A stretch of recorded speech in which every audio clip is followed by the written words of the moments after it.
जाए तो क्या है ये दुनिया, अगर मिल जाए तो क्या है।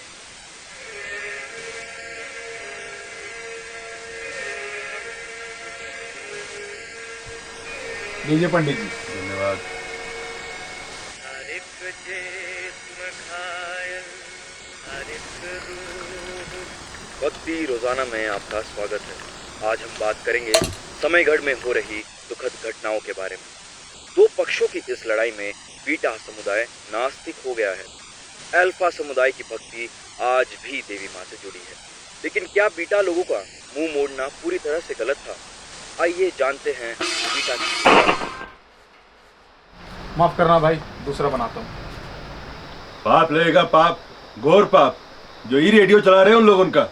अरे आप ही बताइए, जो देवी माँ के निर्णय में शक करे उनको जीने का अधिकार भी होना चाहिए का? पापियों से भर चुका यह संसार। इन सबको तो मरा हुआ भेज देना चाहिए, वही जलेंगे सारे। लेकिन महाराज, ये बीटा लोगों का हुआ का? माना अल्फा बीटा अलग बिरादरी के थे, पर वो लोग सीधा देवी माँ से मुंह मोड़ लिया। अरे तुम चुप रहो यार, बार बार इन नास्तियों का नाम ले लेके हमारा शनि भी कर दोगे तुम। भूल गए क्या, जब देवी माँ आई थी तो कैसे हमारे जीवन से अंधकार मिट गया था? एकदम ठीक बोले पंडित जी। देवी माँ की कृपा से हमारा कारोबार भी धन्य हो गया है। हमारा लड़का इंजीनियरिंग किया था, एकदम नास्तिक वाला विचार भर लिया था अपने अंदर। आप लोग मानिएगा नहीं कि कितना नुकसान हो गया था हमारे दुकान का। फिर कहा है आजकल बिरजू भैया क्रिकेट खेलने भी नहीं आवे। एकदम बुड़बके हो काबे। उस कपूत को अपने घर में रखते, थमा दिए मड़ुआ का टिकट और निकाल दिए घर से। अब देखिए क्या चकाचौंध है हमारी दुकान की। बहुत पुण्य काम किए बेटा। शैतान जिसके मन में हावी हो जाए उसको बेदखल करना ही धर्म है। अरे लेकिन आपका परिवार। नहीं चाहिए ऐसा परिवार। देवी माँ ही हमारे लिए सबसे ऊपर है। तुमको जब बोला जाता है चुपचाप बैठने के लिए तो काहे बछड़ी की तरह चलाते रहते हो अपना मुंह? अरे बिरजू के पापा के पास 2 गाय है, 4 कट्ठा जमीन है, वो और उनकी लुगाई पेट भर के खाते हैं। कभी कभी सोचते हैं कि नारायणपुरा वाले इंजीनियर की तरह अगर हमारा लड़का भी होता तो कितना अच्छा होता। हमारे फूफा के लड़के हमको बताए तो थे कि नारायणपुरा वाला कोठी खूब बड़ा और आलीशान बनाए हुए है। सच बताइए पंडित जी। और नहीं तो क्या। काश हमको भी मिलता है ऐसे आलीशान कोठी में रहने का मौका। तुम्हारा चादर तुम्हारे घुटने तक पहुंच जाए उतने में ही संतुष्ट रहो। कोठी में रहेंगे। ये हवेली को भी मंदिर का दर्जा ही देगा लोग। देवी माँ तुमको कौन सा स्थान दी है, भूल गए हो का? नीच कहीं का।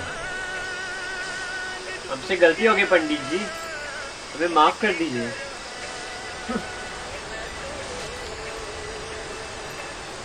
अरे बिरजू के पापा रेडियो लगाइए, आज देवी माँ सभी भक्तों को संबोधित करने वाली है। अरे हाँ हाँ हाँ हाँ। सभी भक्तों को सुप्रभात। नारायणपुरा की हवेली को मेरे भक्त ने पूरी श्रद्धा के साथ बनाया है। इस उच्च श्रेणी की भक्ति को देखकर मैं बहुत प्रसन्न हुई। मैं तहे दिल से इस उपहार को स्वीकार करती हूँ। ये हवेली एक पवित्र मंदिर का उदाहरण बनेगी। जय हो देवी माँ। जय हो देवी माँ। धन्यवाद हमारे साथ जुड़ने के लिए। अफसोस हम आपके भक्तजनों के लिए एक और दुखद खबर लेते आए हुए हैं। बनकट में लोगों ने नास्तिकता स्वीकार कर ली है। आइए हम मिलकर देवी माँ की शरण ले और ये प्रार्थना करें कि शैतान का राज और ना फैले।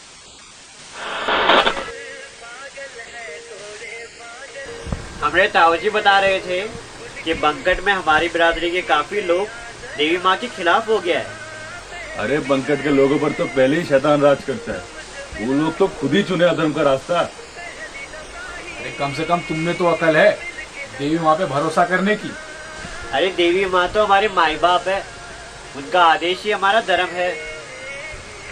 लेकिन बंकट में हमारी बिरादरी के लोगों पे काफी जुल्म हो रहा है। अन्न की एक एक दाने के लिए चप्पल घिस गया है। मेरी मौसी का लड़का मात्र 5 साल का अपना दम तोड़ दिया खाना ना मिलने की वजह से। इतना सब कुछ सहने के बाद भी अगर उन लोगों का देवी माँ से भरोसा उड़ जाता है तो क्या ये सच में गलत है? कपटी कहीं का।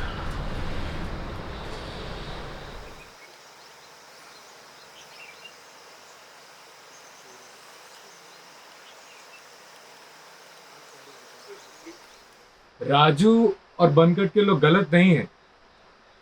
देवी माँ में ना मानने का यह मतलब नहीं है कि आप में शैतान बसता है। मड़ुआ के लोग इज्जत की जिंदगी जीते हैं, वो हर भेदभाव से मुक्त है। नास्तिक होना गलत नहीं। बनकट के लोगों में भूखमरी और गरीबी इतनी बढ़ गई थी कि उन्हें देवी माँ का रास्ता पसंद नहीं आया। आखिर आप भी कब तक भक्ति करोगे?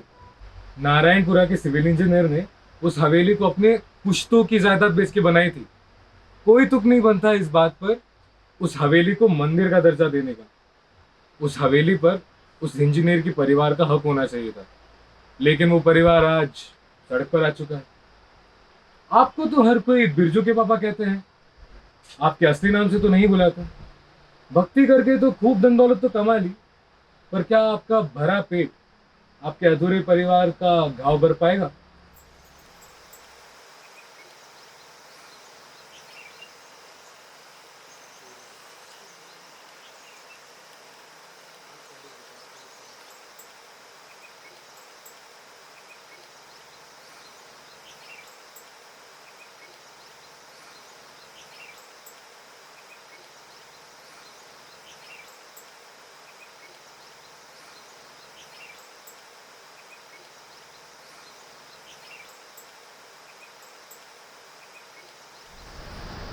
भाई साहब, आपको पहले कभी इस गांव में देखा नहीं।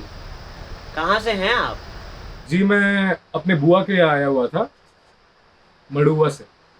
ये दुनिया जहां आदमी कुछ नहीं है, वफा कुछ नहीं, दोस्ती कुछ नहीं है।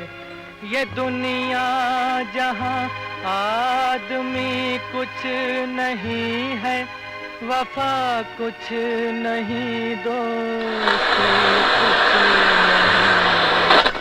जहाँ प्यार की कद्र ही कुछ नहीं है, ये दुनिया अगर मिल भी जाए तो क्या है, ये दुनिया अगर मिल भी जाए तो क्या है।